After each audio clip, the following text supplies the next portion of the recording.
Welcome to the deep dive.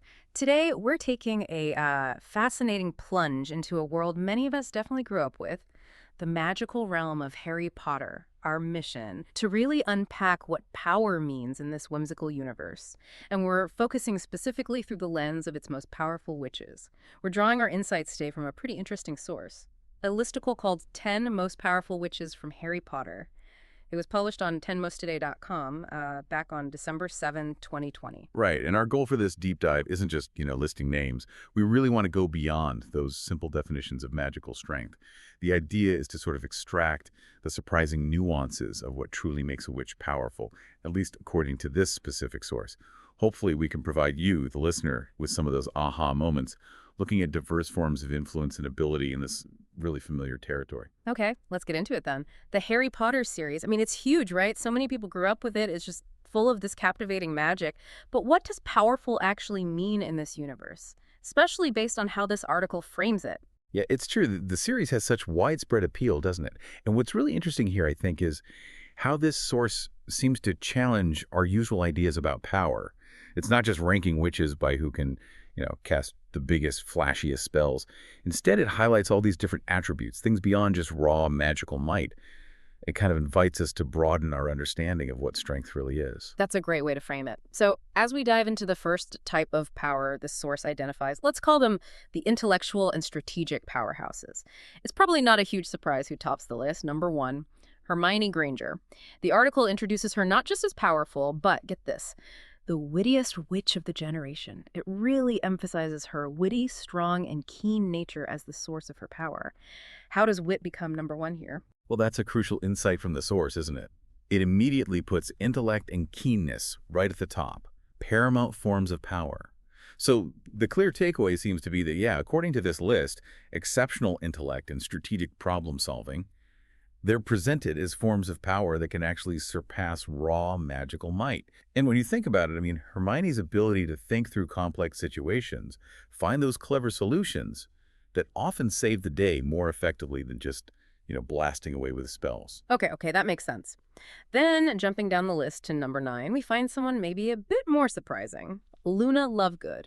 The source notes her fragile look, but then immediately cites her strength and intelligence as a Ravenclaw. It mentions her firm and persistent presence, particularly in Deathly Hallows and at the Ministry. I have to admit, Luna isn't the first name I'd jump to for most powerful. What's the source telling us here? That's a really good point, and it highlights something important. Her inclusion suggests that maybe that perceived innocence, that sort of fragile look, can actually mask profound inner strength and intelligence. Yeah. It really spotlights that power isn't always about the big outward displays. It can be quiet resilience, unique insight, that kind of steadfast presence, which can be incredibly impactful, even if it's subtle. Interesting. Okay, let's shift gears slightly. Our next category, the defenders and protectors. Coming in right near the top, at number 2, just after Hermione, is Minerva McGonagall. The source calls her Dumbledore's right arm, which is quite a statement. It highlights her great strength and specifically points to her being the one and only who was able to summon Hogwarts guardians during that final battle in Deathly Hallows. Yeah. Well, that's a pretty unique power. It really is. Yeah. And the most striking thing there is that unique power, summoning the spirit of Hogwarts itself. It's not just casting a spell. It makes you wonder, right, does having a deep connection to a place like Hogwarts or maybe an institution, does that actually enhance a witch's power? Does it give them a unique authority, maybe an ability that goes beyond individual spellcasting? The source certainly seems to suggest that, this profound bond she has. Definitely food for thought. Then at number 3, we have Lily Potter. Her power, according to the source, stems from casting a spell that made Voldemort unable to touch Harry. Like you said before, this isn't a combative spell at all. It feels completely different. It absolutely is a really distinct form of power. It's not born from combat, but from sacrificial love. And that leads us straight to the insight that, emotional connection, self-sacrifice, these can manifest as magic because it's maybe even more potent than any curse. It literally provided this unbeatable shield for Harry. Yeah. The source really emphasizes the profound nature of that act. Yeah, profound is the word. And then number 4, Molly Weasley. She's described first as Harry's beloved mother figure. We all see her that way. But the article quickly pivots, revealing her very powerful witch side, ready to kill and avenge her loved ones. specifically mentioning her defeating Bellatrix, to avenge Sirius and her son Fred. It's kind of the transformation, that maternal protection into force. It really is striking. What's fascinating there is exactly that, how deep maternal protection just transforms into this formidable, almost you could say vengeful power. It raises that important question. Are some of the most potent magical abilities unlocked by these really intense emotional drivers, like love or grief or just fierce loyalty? Does that push witches to do extraordinary things they might not normally be capable of? The source clearly thinks so in Molly's case. Okay, let's move into our third category, the combatants and frontliners. Bit more straightforward, maybe? We have Bellatrix Lestrange at number 5. The source acknowledges she's a, quote, pessimistic and hated character, no arguments there, but it also says she undeniably possesses great strength, specifically mentioning when she killed Sirius. So it seems like the source is saying, yeah, raw destructive ability is a form of power, even if it's villainous. That's precisely it. Despite her being, well, awful, her inclusion here validates direct destructive combat ability as a legitimate form of power in this world.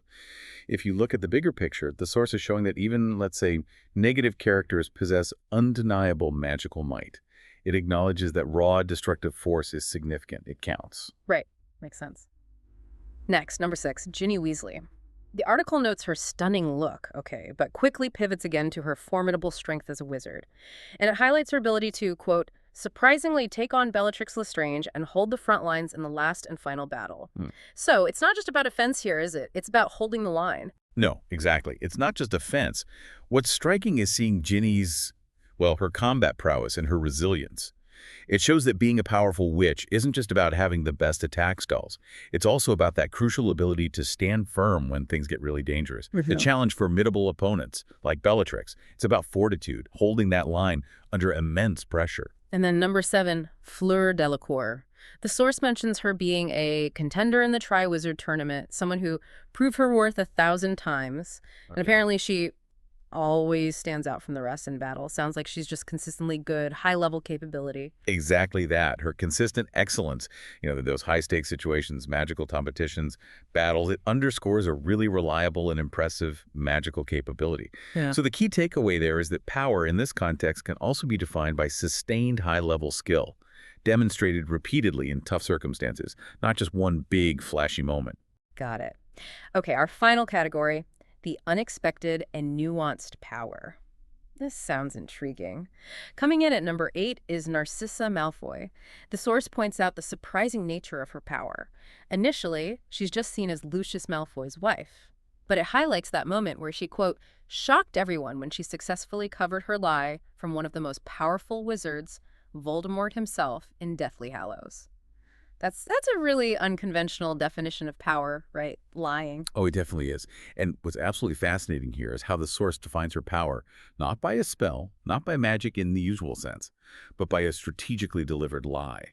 A lie that fundamentally altered the course of that huge conflict. It really makes you consider, can non-magical acts, things like deception, maybe manipulation, can they become forms of profound magical power if their impact on the magical world is big enough? The source certainly makes a compelling case for it here. It's about the impact. Wow. Okay. And rounding out the list, number 10 is Sybil Trelawney, Professor Trelawney. The source describes her as having an unsustainable personality and absolutely a mess. A bit harsh, maybe. Yeah, maybe a little.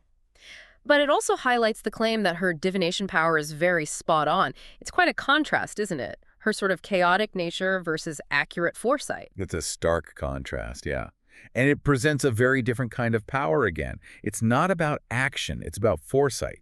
Seeing things. It shows that true magical ability isn't always about control or direct influence. It can be about this intrinsic connection to destiny, even if it seems chaotic on the surface. The clear insight here is that this really challenges our assumptions about what powerful looks like. It proves power can be an innate, unique gift, regardless of personality or, how well put together someone seems. So, okay, pulling this all together, what does it all mean? This deep dive has really shown us that power in the Harry Potter universe, at least according to this source, it's not just one thing, not monolithic at all. It's more like, well, a rich tapestry, intellect, love, protection, combat skill, even cunning and foresight. Exactly. We've seen how this source categorizes power in so many ways, not just destructive spells. We've got strategic thinking with Hermione, quiet resilience with Luna, sacrificial love with Lily, fierce maternal protection from Molly, direct combat from Bellatrix and Ginny, consistent skill from Fleur. And then the subtle art of deception from Narcissa, or that innate connection to foresight from Trelawney. It really invites you, the listener, to reflect. When you think about power, what definition actually stands out most to you now? And maybe why is that? Yeah, from Hermione's sharp wit all the way to Sybil's prophecies, this deep dive has definitely unpacked a lot of varied forms of power in these witches. What really stands out to you from this exploration? I think this whole exploration really invites us to think about how power gets defined, not just in fantasy worlds like Potter's, but, in our own lives too. Is power always the most visible thing, the most explosive force? What more? Maybe does it often lie in the subtle things, the intellectual moves, or even those emotionally driven actions that truly change the course of events? Something to think about. Definitely something to think about. Thank you for joining us on this deep dive. Keep exploring.